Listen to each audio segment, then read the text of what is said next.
Live. Live. Oh, we're live? Mm-hmm. You're on. What if you plug into that cord right there? Where's that cord right there? Is that Ethernet cord? You know what? Hey, can you go? Am I on there, Swifty? Are you on Facebook? Can you get yours up? I ain't. I'm trying to pull you up. Oh, we definitely live.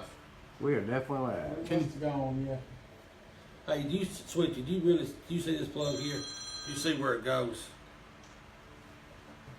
We're live. Are we live? It's All not right, plugged hey. up, if that's what you're asking. Huh? So we're live. Hey, everybody that's about to get here, I cannot see you. The fact is, Comcast sucks, and I wish you would put in my stream Comcast sucks. Hashtag Comcast sucks. I don't think this Yeah, is try gonna plugging this. Just say. It's Plug Ethernet. it in. Where would you plug that in at? In the Ethernet. You got Ethernet You ain't cord? got one. You don't have Ethernet No, cord on the back? Apples don't have them. Golly. Man, this is a joke. If no showings. Okay, I appreciate everybody that's getting on. We're about to go live. I apologize. I'm rattled because of Comcast. Swifty, come here for a Now, second, please. now, what are you bringing him up here? I'm going to show you. Come here, Swifty. What? Sit right here. They'll never even know the difference. Where are you going with, man? It's about 100 pounds difference. All right, I'm getting my new guy here, Swifty. Tell him you're live, buddy. Tell everybody who you are. Tell them why you're here, Swifty. I am Swifty, and I am here to help you educate, navigate, and celebrate That's right. the buying or the selling of your home. Atta boy, welcome aboard, Swifty. He just got his license. He's ready to rock and roll. So if anybody out there is looking, you need to call my guy, Swifty. Hey, Jay Cash, man, I know it was your birthday. I apologize for not sending you a happy birthday, but happy birthday, man. I'm looking at this on here because Comcast sucks. Can somebody put in there in the remarks hashtag Comcast sucks so we can know it? Is that your phone, Stevie? Yeah. All right, we're getting started. Everybody, every Wednesday, 1 o'clock, we come to you live. Except today, we came to you today at 1:02 because Comcast sucks. I couldn't get I still can't get it going. So every Wednesday, 1 o'clock, we come to you. We do Real Estate 101. It does not matter where we are. We're going to do Real Estate 101. The purpose of it is to give as much information about real estate. We like to make it simple. We like to make it fun. We call it edutainment around here. Also, Stevie Z, thank you so much for filling in for my girl, the birthday girl. Everybody wish my girl Kathleen a happy birthday. I think she turned 30 years old today. Happy birthday. She's still out there running. I think she ran 15 miles today. GTT love Comcast. That's right. Hunter Meredith, how are you doing, friend? I see you on here, Nathan Sanders. Nathan, why should I use Iberia Bank? Let me know. Post in here. Want to give a shout out today to Scott Abernathy and his property management company, the best in the business. Although Hunter's on here, they're very good as well. But I use Scott. I would love to use you, Hunter, one of these days for one of them big deals. If I ever get me a big apartment complex, I'd have to call up Hunter. But Scott Abernathy is my guy whenever it comes to residential real estate property management. I don't know where this guy went, but hey, it's just me going now. So today, if you got any questions right here, ask me a question, Swifty. What we're talking about today is when should you reduce your home? Because in this time of year, I want you to know this. Home prices start to, what are you doing with it, man? Internet. All right, well, hey, we're halfway through the show, man. How Swifty you good, man? Made me nervous. I got Problem is, it's mine, not yours, if you want to log into yours. But anyway. good looking picture. Get over here and sit down. All right, Swifty, bye. Hey, Swifty, thank you. Y'all for filling in. All right, everybody, I forgot to throw this in because I'm rattled, man. Comcast has got me rattled. Damn, I'm mad. Hey, you like a rattlesnake? Please like, please comment, and please share our stream. Right, Weatherman? Our stream. I Hey, need you to share our I'm stream. glad it wasn't yours and Swifty's stream. If you share our stream, this cold's starting to get to me. Thank you, Weatherman. Just keep it. If you share the stream, you'll go into a drawing to get an Alley on Main gift card. So what, man? We did give a shout out to Abernathy. Go ahead and say All right, something. so what we want to do is definitely this week, I want to give a couple shout outs to our local guys around the square. So we got Trinity Pieces, we got Brittany Renee, one of our favorite boutiques in Murfreesboro, The Exchange. Our great friend Tommy already said the Alley on Main. We got Milano's too. We got Marinas, Wall Street. There's so many places downtown. Guys, Woods Viking, all those guys downtown. Support those guys this weekend. Murfreesboro matters. We stick together. We're committed to be a great community, to raise your family, and live in a great city. So if you have the opportunity to go downtown, please go downtown. Now, I want to say this weekend may be the last weekend of Farmers Market. Guys, go out there and buy Was it from those this guys. week or was it last week? It may be last I think it weekend. was last week because they weren't going to do it because this was supposed to be their last weekend. Okay. Because of what was happening, they made it last week for last week. Hey, Hogan Hardware on the square that's been there for 400 years probably, but without naming all the businesses, hey, go down there and support those guys. But make sure you definitely support the Alley on Main and our favorite boutique, and that'd be called The Exchange. Yes, sirree. Renee, as a matter of fact, tomorrow she opens up at 11 o'clock. And if you ladies out there or men, you go there, you can, the first person to spend $200 $200. gets $400. Because I'm giving $100 and my good friend Derek Godwin's donating. So if you go there, the first person that spends $200, y'all get $400. Hey, can I just spend $200 now and win it? No, because that wouldn't be fair to people. You got to go in there and you got to spend it in the store. But the reason why we're doing this is because she can't open on Saturday. Too dangerous. My buddies, Sean and Christy at the Alley, they can't open. My buddy Aaron at Woods Viking. I mean, these are several thousands dollars Miss. that they're just going to lose. So, hey, I'm going to try to get this through this show, man. Comcast got me rattled. Weatherman's finally back. I'm calming down, Stevie. I don't have sparkle here. I mean, things are out of whack. Hey, we do got our sit-in executive producer, though, Stevie Z. We do have him on. Okay, but hey, we got the big guy, John C. Jones. Hey, Steve, great use of time. Great use of time. That was sarcasm, by the way, Steve, because you didn't catch that. He knew what it was. Smiling, I guess so. All right, let's get rolling, kids. There's 5 reasons, and there's probably more reasons, but I'm going to name 5 reasons when you should consider selling your home. The great John Jones, could you give us one reason when you should consider selling your home? I'm sorry, reducing the price of your home. Excuse me. When the market rejects it.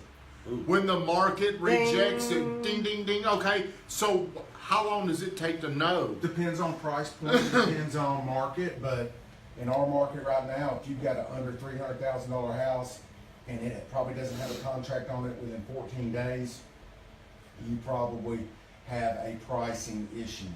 So what John is saying, if you got your house listed, you're under $300,000 and you have not sold it in 14 days, that means you're probably overpriced. You need to consider reducing your house if you've been on the market. At that price, if you go up a little bit more than that, things will change. But the lower you come down under $200,000, that day may be set. But let's say you had it on the first weekend and you had 10 showings and no offers, you probably don't need to wait 14 days. You already know. You probably need to wait about 3 days, because what that means is 10 people came in, they may have said whatever, they may have said, well, the dining room didn't work. What they're really saying is the dining room didn't work at that price. The lot didn't work at that price. So in your opinion, when you hit these reducing, what's a number? What do you significantly tell your clients? If you're going to reduce, this ought to be your number. Well, we don't know for sure, so, usually I try to say, let's come on down in $5,000 and $10,000 increments to try to hit different, maybe hit different search. What if you have no showings in 10 days? Would you only come down 5,000? No, it just depends, but no, I mean, if you have no showings and you're under 300,000, you have no showings in the first 10 days, you probably got more like a 10% problem and not a 3 or 4%. That's right. 3 to 5% problem. So that's kind of a rule of thumb. If you're getting some you should get 6 to 8 showings and get an offer. So what I said, number one example, evidence, we'll call it, that you're overpriced is you have a lack of showing in 10 days, maybe 7 days, like John said. But it is relative to your price. If you're in a higher price point, you're probably going to be more lenient on those days on the market. But if you Have a got sip of water there, bud. man, I am really struggling today. Weatherman, Pick I him need up, you to, weatherman. Pick him up. I ain't gonna let me talk. I need you to carry me through this one today, weatherman. I'm struggling. But if you're at Evergreen Farms and if you don't sell your house in 7 days, I almost think you need to reduce it. And we do, and he may have that. We do have a big difference in the absorption rate. So if it's under 200,000, like John said, you should know real quick. Once you get over that 300 or 350 to 400, a lot of times it almost has to sit out there for a little while. Would you agree with that? Yeah, they're just less buyers, so you might give it a little more time to make your decision. And as you go up, it gets tougher. Mm-hmm. But you know, if you said 2 weeks under 300, 400, you might say a month. Right. You know, $500,000 and up, you might give it a little more time. And a lot of it's going to be based on what type of feedback you are getting, Yeah. what type of activity you're getting. If the first 5 people walk in the home and say, you know, which they usually don't do because everybody tries to be nice, Right. so you're overpriced, you know, you might want to listen. Yeah.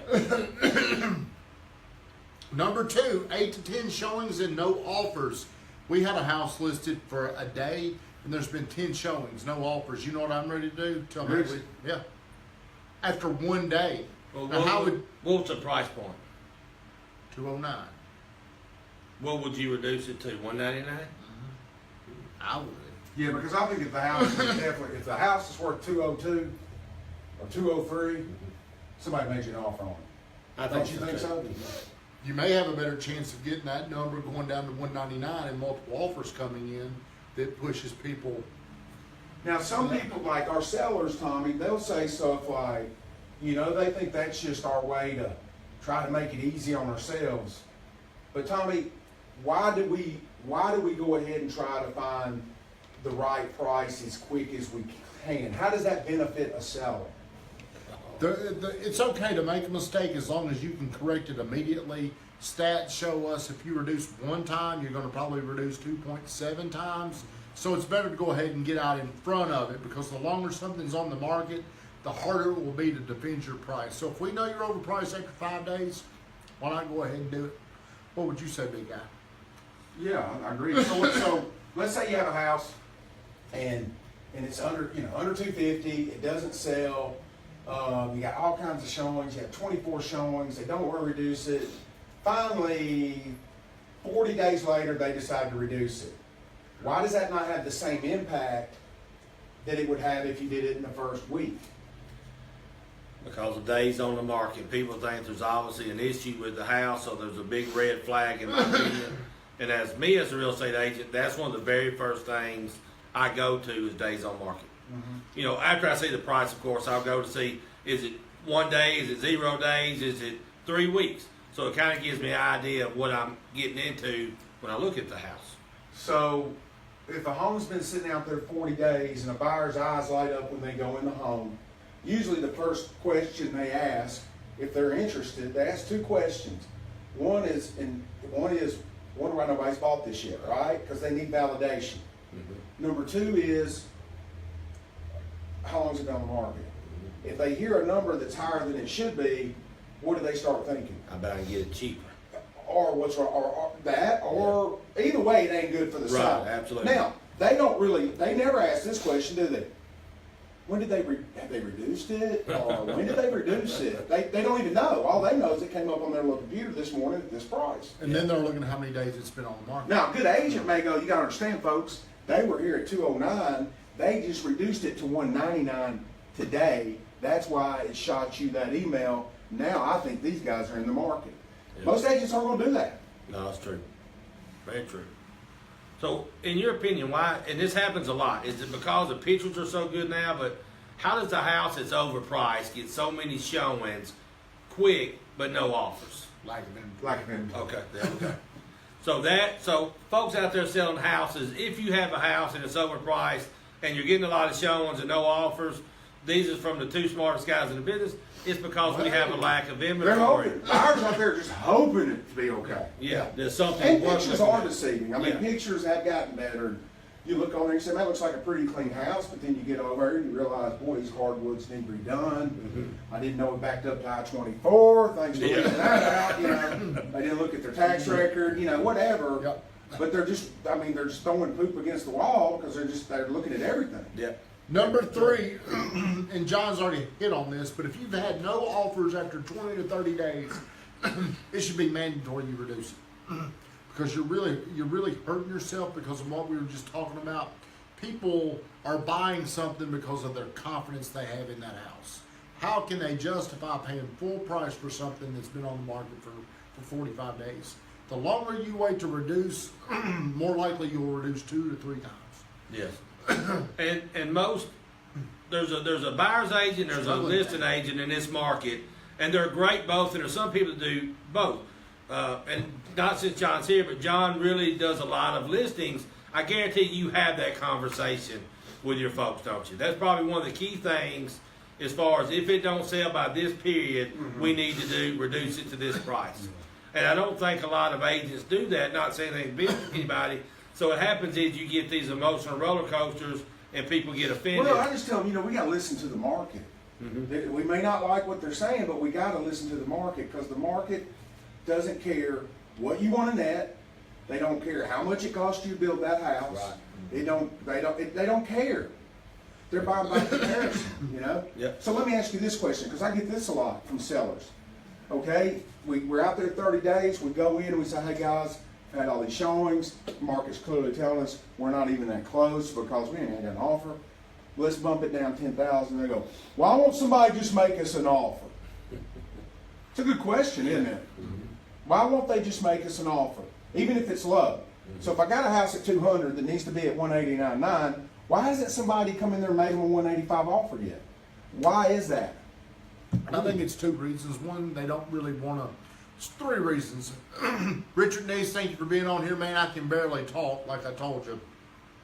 Number 1, they don't really want to risk offending somebody. Number 2 is they would rather negotiate where they feel like the best value is. So they're not going to feel good about negotiating against a house they feel like it's overpriced. Number 3, you buy with emotion, and they just don't emotionally feel it. I think you're right. I think it more has to do with value. Yeah. So if I've got a $200,000 house that's $15,000 overpriced, they're just going to go to the 180, the 189.9 house that's priced right, and maybe pay them full price, right? Yeah. They don't know these people are over here. Maybe they would take 183. They don't think that that's even an option. So they see a better value over here, and that's the one they make the offer on and usually work out. So I think it's because people buy by comparison, and because you're looking so out of kilter here compared to the one that's priced right, they're just gonna buy the one that's priced right. That's my thoughts. I think He's strong. He's smart. He's smart. Hey, does he want to sit in your seat he's today? strong. Tom, you want me to relieve you so these poor people don't have to watch you on live TV have a talking attack? You know what happens Hey, is when you talk about He the can't give it up. when you talk about the comparables, I think we have that issue in that over 400 range. There's so many properties to choose from. There's so many properties, and we have a lot of people that are moving into Murfreesboro that's not really school zone affected, and most times they're not really worried about school zone.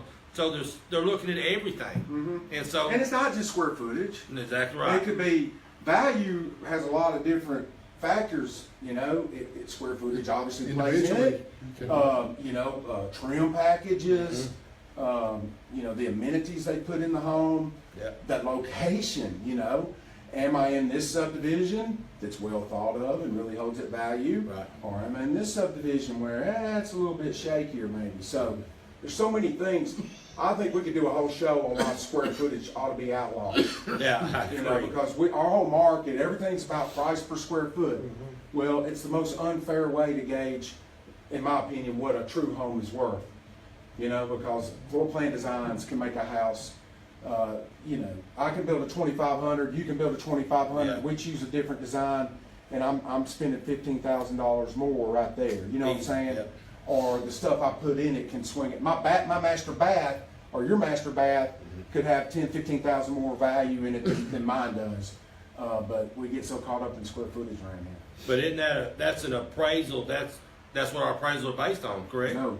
So No. appraisals aren't based Never on. mention the word square footage to an appraiser. Okay. Or price per square foot. Gotcha. I got you. No, and that's part of the problem because appraisers are going to take houses, and when they adjust for square footage, typically, the adjustment's only going to be $40 a square foot, typically, Yeah. depending on the neighborhood, anywhere from probably 30 to 50 on the type of neighborhood.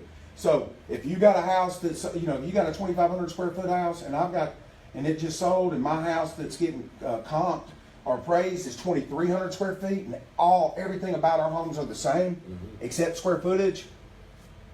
I'm gonna get what? That's 200 feet times 40. There's only gonna be an $8,000 difference from the appraiser standpoint in our two homes. Jay Cash likes that example. Thank you for tuning in, birthday boy. Number 4, John, what's your opinion on this? You should consider lowering your price when you've had multiple lower offers. I believe usually because of confidence. People buy something based on their confidence. Your first offer is probably going to be your best. How often do you have people, they get multiple offers and they're low, they do not want to participate in the market? Well, you know, we get more of that now because inventory is so tight. A lot of times if you're overpriced, you just ain't gonna get an offer. Right. But right now, because there's so few homes, I just had a house, and I've just had 2 lately, and we were high on both of them. And on both houses, on one house, we've got 2 offers for $330,000. We were at $359,900. Okay. At some point, I use that to say, hey, this is 2 separate offers at $330,000, guys. You know, I mean, most people don't really want to go around making lowball offers. I think the market's telling us something. Right. Had another house was a very similar thing. 2 lower offers. People want the house because we need inventory, and they don't have a problem with the house except, look, it's only worth this. You know, and usually hey, I always say buyers are the smartest people in the market, and they really are. Yes. Because they are usually zoned in on whatever it is they want so bad. Let's say they got to be 300 to 325 Blackman School Zone 4 bedrooms. I can promise you that sweet little wife, and with her little iPhone, knows that market like the back of her hand. Because how many times you met them? Well, we looked at that one over on Garcia. Do you know that house on Garcia? I didn't like those drapes, did you? And because she thinks we've seen them all, right? Yeah. And she's talking about this house over here on Blackman Drive and blah, blah, blah. And you're like sitting there going, nodding your head going, I got to go back to the office and catch up with her. Yeah. Because that's all she's been looking at for 2 months. Yeah. Watching it. She's an expert in that little micro market. Yeah. How would you handle this? Because we've had a situation like this, self-home contingencies.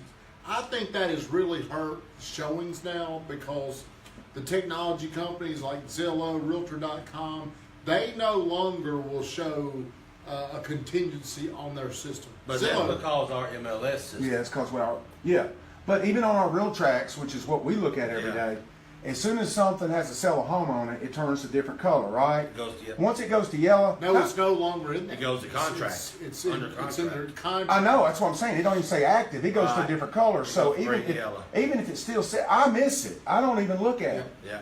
So let me ask you, what yeah. would you do in a situation where you took a sale of home contingency and it's like a 60-day close, your showing stopped? Would you consider reducing your house even though you're under a contingency contract?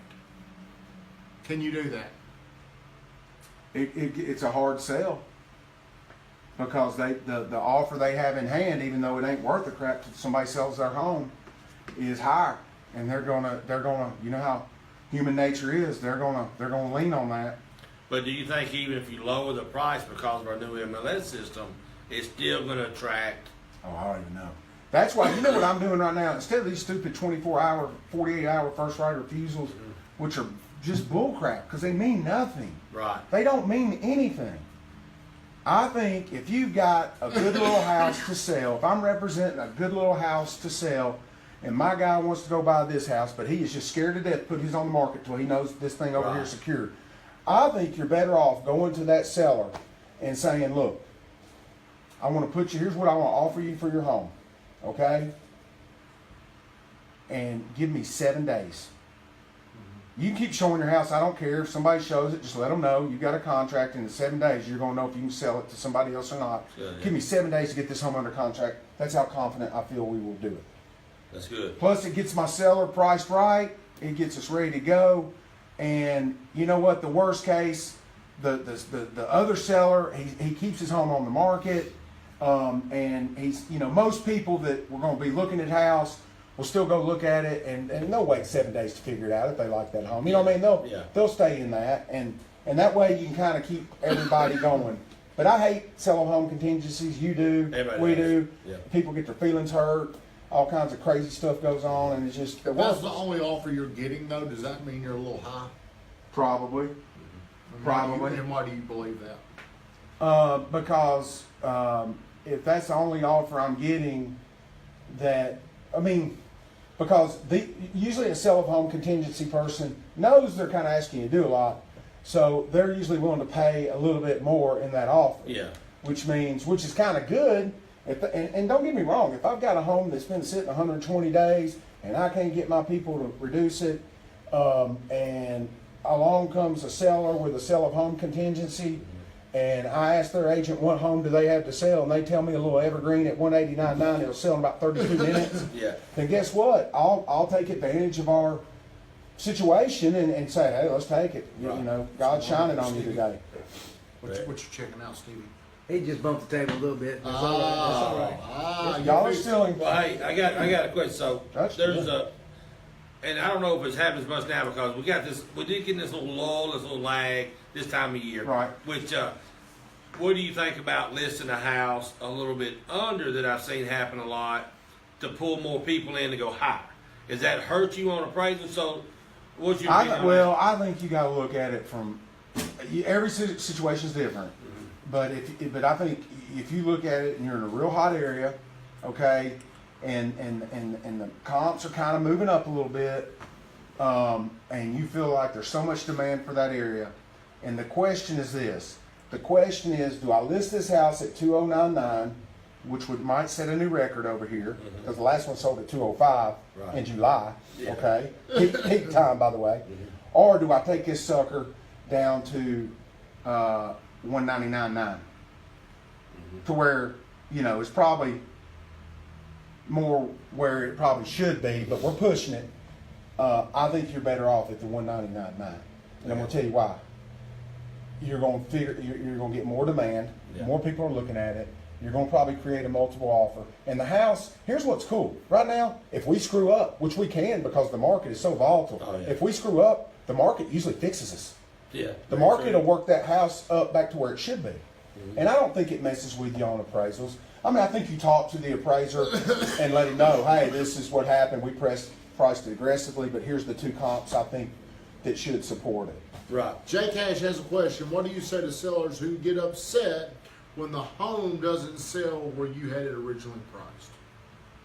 I set expectations on the front end and say that I never set the price, the market does. I think when we start talking about, when we say the word I think, and I think you ought to price here, you get yourself in trouble. I think we need to start saying things like I think the market will like this price. I think the market's saying we need to be here. Now the market will tell us. It's all about, isn't that the truth? Absolutely. It don't make a crap what I think it's worth. It don't mean what, you know, if all three of us went out to a house today, we would all three come out with three slightly different numbers. Absolutely. You know? And neither one of us may be correct. Yeah, so we don't know for sure. We can give them a pretty good idea. Right. Okay? We can give them a pretty daggum good idea. But ultimately the market is going to determine the price. Guys, that's a huge nugget for listing agents and new agents and agents out there. A lot of times we get carried away when we're selling houses, and like John said, we tell you what we think instead of, like you said, don't put yourself in that predicament, because usually it has a bigger fight coming ahead if it don't sell. And then honestly tell the truth, like you said, the market predicts whatever price. Whatever this thing sells for has no reflection of anything other than the shape it's in when you sell it and the market value of the time you're selling it. Because it don't matter how great you are, how great it is, if you price a house $50,000 over, it doesn't make a difference who you are. You know, so you actually have to let the market Weatherman, if you price a house, it don't have to be 50,000. You price it 25,000 over. And you know, the seller calls and says, hey, you know, we need to do an open house, because it's always the marketing of the realtor's fault because of the house. And, you know, let's face it, you and I could go out there butt naked and swing do-si-do, and we would draw a crowd. Yeah. Okay, we get people out there. We don't sell a house. That's right. We just probably make people vomit from all the meat. Come out slapping swinging around, playing on the playground with us. laugh at our little private parts. Number 5, moving right along to our last one, and this is something you need to be aware of if you're selling your home. If new comparable homes come on the market at a lower price, that doesn't happen as much in this type of market, but I think it will, because it will soon, because people are getting so high on their price. Somebody will probably come in and they can say, you know what, we can be a little bit. Have you seen that happen? Well, it kind of happened to us the other day. We got ours under contract real quick, and they got theirs under contract real quick too. But I was worried when I saw it, because I was worried the people that bought ours probably thought they paid too much. But you're right. You're right. But that's why we always tell people, Tommy, price is just a moment in time. Today, I think our house is, or I think the market will give you this. Okay? But now let's see what happens in 3 weeks. If 3 more of these type homes come on the market in your neighborhood at a better price or better value, guess what? We may not can get that price in 3 weeks. So it can change There's in more 5 demand. seconds. There's more demand early in the year than the second part of the year. So I can definitely see a difference in things that were listing that early in the year they would have sold immediately. Now I agree. Now they're taking a little bit longer. Yep, I agree. Do you, in your opinion, both y'all's opinion, the market took a great growth this year? I mean, within a year, 2 years, 2 to 3 years. but I'm talking about within a year. I mean, some houses jumped up 10%, 15%. If you had to take a projection, do you still see Murfreesboro continuing to climb from what you're seeing in the market with all the new construction things? I do, and I'm going to tell you why. I've never seen this in the 20 years I've been in the business, 24 years. Rents and home prices are both in high demand. Right. They're both going up. Okay? Usually it's an inverse relationship. If people are buying homes big time, guess what? Rents are plateauing because the renters are going to buy. Right. Vice versa. Okay? If home prices are coming down, then they're having to go rent and rent's going up. First time I've seen this, both going up at the same time. Why is that happening? Why is that happening? Yeah. People are dumping into this place. Yeah. Let me Just ask drive you on this. I-24 today. So as long as there's demand, meaning people Right. coming in here, which usually means jobs and all that, then now it still doesn't matter. I think you still can get prices so out of whack at some point that people are going to say, no, I ain't doing that. Yeah. I just ain't paying $300,000 for a 1,200 square foot house. I'm just not doing it. Okay. Well, then it's going to adjust a little bit, but still, when people got to have homes, they got to have homes. I've seen projections of Rutherford County almost doubling by 2040. That's how many people are moving here. Almost 500,000 people, 2040 are supposed to be here. Well, they're like 100 people, maybe not that many, close 85, 100 people a day. Yeah, they keep saying 100. Well, they keep saying 100 people a day are dumping in the middle of Tennessee. I guarantee you, it feels like we're getting 10 of them. Yeah. Because if you got 10 people a day, what would that be? 360. No, that'd be 36.5. It's more than that. It's probably about 8,000. 365. I think we're going about 8,000 people a year. Eight's a bunch, man. And that doesn't include. You got to build a daggum for about 8,000 people. You probably got to build a new high school and a daggum. Well, we're working on that. So Rutherford County is definitely. I mean, you can't go anywhere without getting dead stop. So Because when you talk about that number, you're talking about 36.5 families. You're not talking about individual people. So that number rises a whole lot more. We may be more than 10 people a day. It feels like it when you get out there on them roads. absolutely. Get out there on them roads. Absolutely. Guys, hey, I've made it through. I've struggled. I apologize, but Hey, whether tell they- people not to go down to the square this weekend. We did. Don't go down there. Don't go down there and see those idiots. Don't give them any platform. Don't give them anything. Let them stand down there by themselves. I Yeah, wish the that's- media would stay away. We Don't give them a we voice. talked about how great Murfreesboro in our community is. That really, and you've been in here like I have too. this is one of the most friendliest places. I'm not saying because we live here, but we don't really have any room for that. And like you said, if we wouldn't give it an opportunity to shine, then they wouldn't show up here anymore. These are miserable people that are twisted and are full of hate. I don't even know. I guess with the internet they can find each other. I don't even think. I'd love to know where these people are from. I bet they ain't all from the same daggone place. No. Because Hey, there ain't they're that in many the sorry. parking lot, John. Hey, They're in the parking lot. there ain't that many sorry people in one place. I agree. You know what I'm saying?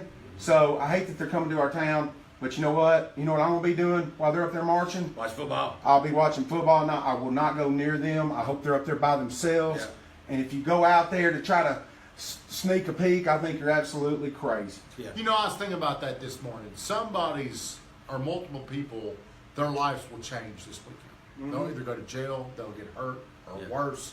Somebody is going to go to this, and forever their life's going to be changed. That's just what's going to happen. I like my boy John Jolly, what he said on his Boy, post. he had a little vulgar, but I like It's a little vulgar, but basically he said, "Why in the heck would you go down there? Hey, I think they're gonna have some knifing, shootings, throwing rocks up there on the square. Yeah, let's go up there and check it out. You know, Yeah. well, I mean, why would you do it? Who cares? Exactly right. Don't give those people any kind of platform to even think they're important, And because they're not. And my hat's off to They're McFarland and POS. those guys, and all those different church and pastors come together to make a video about Murfreesboro Matters. So it's good to see that the people in your area are standing up for. Because a lot of times people get scared; they don't know which way to go. At least it's good to know that our guy's standing up against it. Well, guys, we've been going about 40 minutes. Jughead, John Jones, thank you. Thank you much. He's Hey. smart. I just had five. Y'all needed me today. Hey, Man, we I need you. did. Couldn't Man. go without you. I've go struggled. I've struggled today. Hey, Stevie, go ahead and hit in. Thank you, everybody, for tuning in. Oh, we off. What? There you go, Steve.